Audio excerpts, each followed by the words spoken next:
proses penulisan novel Mijil. Oke, bisa minta tolong nanti. Ini berarti kita diskusi ya dengan Mbak Ernanya dulu ya. Ini membedah Mbak Ernanya dulu nih. Betul ya? Kemudian paparan singkat novel Mijil. Nah, oke.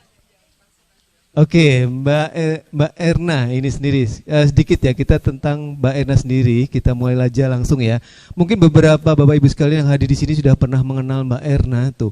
Beliau adalah lahir di Yogyakarta 14 Agustus 1973 dan beliau lulusan S1 Teknik Telekomunikasi Telkom University, S2-nya di Manajemen Pemasaran Universitas Udayana Bali.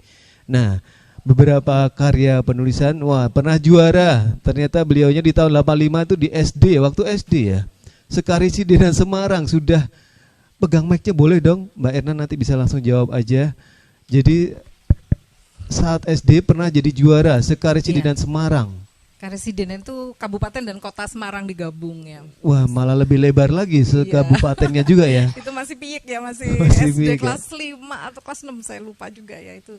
Itu lomba antar sekolah, lomba menulis ya. Oke, cerpennya berjudul Kawan Bermainku Bersekolah Lagi. Iya, jadi waktu itu semacam gerakan nasional orang tua asuh ya, waktu itu dari pemerintah sedang ada program itu. Jadi kami anak-anak SD itu disuruh bikin tulisan tentang itu. Cuman karena saya suka fiksi, jadi itu sebenarnya cerita fiksi.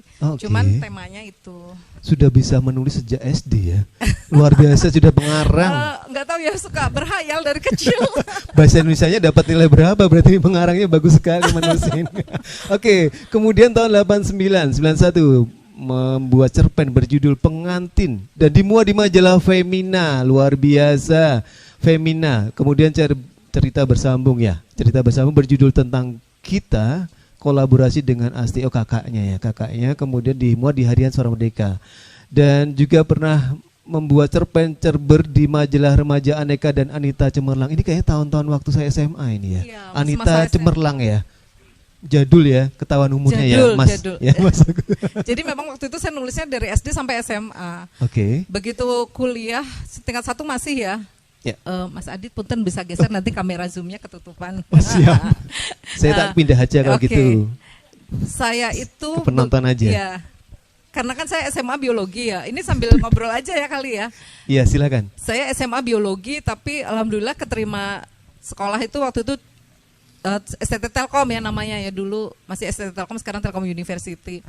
Nah itu saya diterimanya di teknik telekomunikasi atau teknik elektro arus lemah gitu ya. Jadi dari SMA yang biologi masuk ke teknik telekomunikasi, seketika otak saya wow bingung, apalagi itu kuliahnya kan ikatan dinas ya, ada sistem drop out.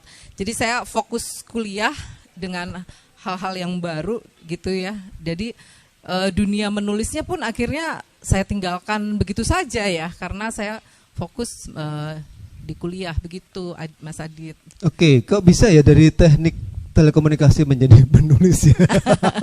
Itu kayak tadi sebenarnya Mas Nezar juga pernah cerita tadi teknik nuklir. Iya, tadi almarhum Bung Nirwan itu kan dari teknik nuklir UGM ya, tapi menjadi seorang sastrawan. Dia mungkin panggilan jiwanya sastra, cuman karena diterima kuliahnya di teknik telekomunikasi ya sudah saya jalani saja gitu. Bukan berarti kepepet kan, karena keterima kuliahnya bukan kan?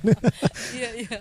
Oke, kemudian yang terakhir tahun berapa? Saya nggak kelihatan soalnya slide-nya. Nah, saya itu stop menulis kan. Nah, baru mulai nulis lagi itu yang Mijil ini. Yang Mijil ini sebenarnya ide awalnya itu udah muncul di tahun lalu. Jadi entah mengapa, mungkin panggilan jiwa ya. Saya tuh kok kangen dengan dunia literasi gitu ya, yang sudah 30 tahun saya tinggalkan gitu ya. Kalau literasi non fiksi itu sudah makanan sehari-hari di kantor gitu kan, karena saya sekarang kan bekerja ya, setelah lulus kuliah saya langsung bekerja di salah satu BUMN. Nah kalau literasi non fiksi tentu saja udah sehari-hari, cuman kalau saya kan passionnya itu sebenarnya di fiksi. Nah entah mengapa tahun lalu itu saya rindu gitu ya, pengen nulis lagi fiksi, cuman saya punya tekad saya nggak mau nulis yang stereotip, yang apa cerita-cerita yang sendu-sendu aja gitu ya, saya pengen sesuatu yang lain. Nah, oleh karena itu dari buku Mijil ini awalnya saya terinspirasi dari teman-teman yang aktivis mahasiswa di tahun 90-an ya. Pasti mereka punya cerita seru karena saya kan kuliahnya ikatan dinas kan tidak bisa ikut demo-demo segala macam ya. Nggak boleh ya? Iya, karena kan saya dapat uang saku. Saya harus patuh sama yang bayar ya? Iya, gitu. Jadi ya lurus aja perjalanan hidup saya, kuliah, sekolah, kuliah, bekerja. Nah, saya pengen punya cerita yang agak beda gitu, Mas Adit. Akhirnya saya ya mewawancarai beberapa teman yang aktif waktu kuliahnya ya di tahun 90-an. Itu kan mereka luar biasa ya, sampai bisa semacam revolusi gitu ya, Mas Nesar ya. Revolusi sehingga rezim yang lama tumbang, ganti yang baru. Jadi ada reformasi begitu ya. Nah, saya ingin menggali semangat ini mereka gitu ya, untuk negara itu seperti apa. Akhirnya kisah fiksi ini terinspirasi dari perjuangan mereka untuk memerdekakan rakyat kecil seperti itu, Mas Adit. Idenya nah, cuman karena saya kerja ya, jadi lama saya nulis ini. Ini tebal 360-an halaman ya, kurang lebih setelah melalui proses editing itu saya selesaikan dalam waktu 1 tahun 4 bulan. Gitu, jadi dari ide awal April 2022 baru selesai bulan Agustus 2023 ini. Begitu. Boleh tahu wahyu pertama turun itu berubah pengen menulis itu kapan sebenarnya? Kenapa dan momennya apa? Kok tiba-tiba setelah sekian lama, dulu kalau nggak salah sukanya gowes, ya nyanyi, sekarang tiba-tiba jadi penulis. Itu wahyunya apa yang membuat itu? Ya mungkin karena memang dari kecilnya saya sudah senang nulis, senang imajinasi gitu ya. Muncul lagi. Fiksi. Jadi ya kerinduan itu muncul ya, mungkin karena sebentar lagi kan Purna Bakti ya. 6 tahun lagi sih. Ya. Pensiun juga. Mungkin saya kepikir saya pengen punya aktivitas yang bisa sepanjang masa, sepanjang hayat di kandung badan. Nah, saya pikir aktivitas itu menulis itu cocok. Itu tidak mengenal usia, tidak mengandalkan penampilan fisik, yang penting kita masih sehat, bisa mikir gitu kan, dan banyak aktivitas positif dari menulis, mungkin bisa mencegah pikun gitu ya kalau buat lansia atau calon lansia gitu. Jadi banyak hal-hal positif, dan yang penting yang paling bermanfaat adalah kita bisa meninggalkan warisan yang akan dikenang sepanjang masa. Kan kita hidup di dunia ini cuma sementara ya, tapi insya Allah kalau kita meninggalkan legacy berupa tulisan, orang kan bisa baca meskipun mungkin kita sudah saya tidak ada lagi di dunia, cuman orang masih bisa baca karya saya gitu, Mas Adit. Saya kepikirannya seperti itu sih. Betul, buku itu tetap diperlukan ya. Iya. Karena kalau yang digital kadang-kadang juga kehapus, kena virus, hilang. Iya, betul. Kalau buku tetap ada ya. Oke, terima kasih Mbak Erna untuk sedikit profilnya, dan sekarang kita ke buku Mijilnya sendiri. Nah, boleh cerita singkat aja paparan tentang Mijil itu sendiri. Apakah tentang bagaimana idenya, ceritanya bagaimana? Boleh cerita tentang Mijil? Silakan Mbak Erna. Iya, jadi Mijil ini kan sebenarnya nama tembang macopat ya, tembang di kebudayaan Jawa. Jadi tembang macopat itu ada 11, dari 1 sampai 11. Itu menggambarkan perjalanan hidup manusia dari mulai alam ruh sampai menuju ke alam barzah. Nah, Mijil ini adalah tembang yang kedua yang berarti benih, wijil. Betul tadi yang disampaikan Mas Susilo, Jawa Petani ID, itu artinya adalah lahir.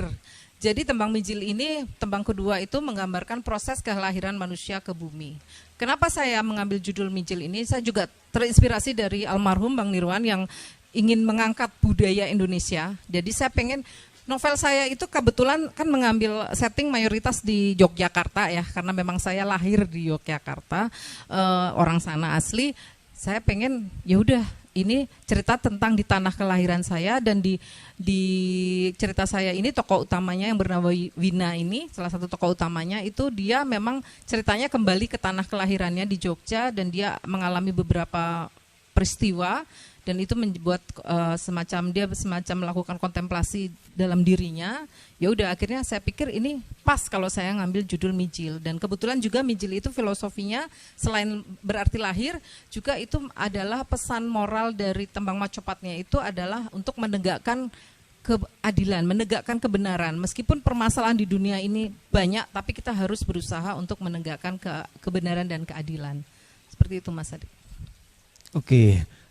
Itu tentang Mijil ya. Kalau saya lihat memang ada di sini ada sinopsisnya ya, tapi nggak kelihatan ya. Jadi Mijil ini kisah fiksi, tapi tadi ya saya awalnya terinspirasi dari teman-teman aktivis tahun 90-an karena mereka seru, punya perjalanan hidup yang jauh lebih berwarna daripada yang saya punya, dan mereka punya insight yang mungkin sangat bermanfaat untuk orang-orang gitu ya. Jadi saya mencoba menuliskan, tapi saya fiksikan, saya combine gitu ya, tidak melulu kisah nyata, tapi juga ada fiksinya seperti itu. Nah ini kisahnya ini sebenarnya kisah fiksi dengan latar belakang konflik sosial, konflik agraria di kawasan Pantai Trisik, Kulon Progo, Jogja. Jadi itu adalah konflik antara para petani di lahan pasir kawasan Pantai Trisik dengan para investor. Jadi Mas Adit, kawasan Pantai Trisik ini kan mengandung pasir hitam ya. Pasir hitam ini nilai komersialnya sangat luar biasa, bisa menjadi bahan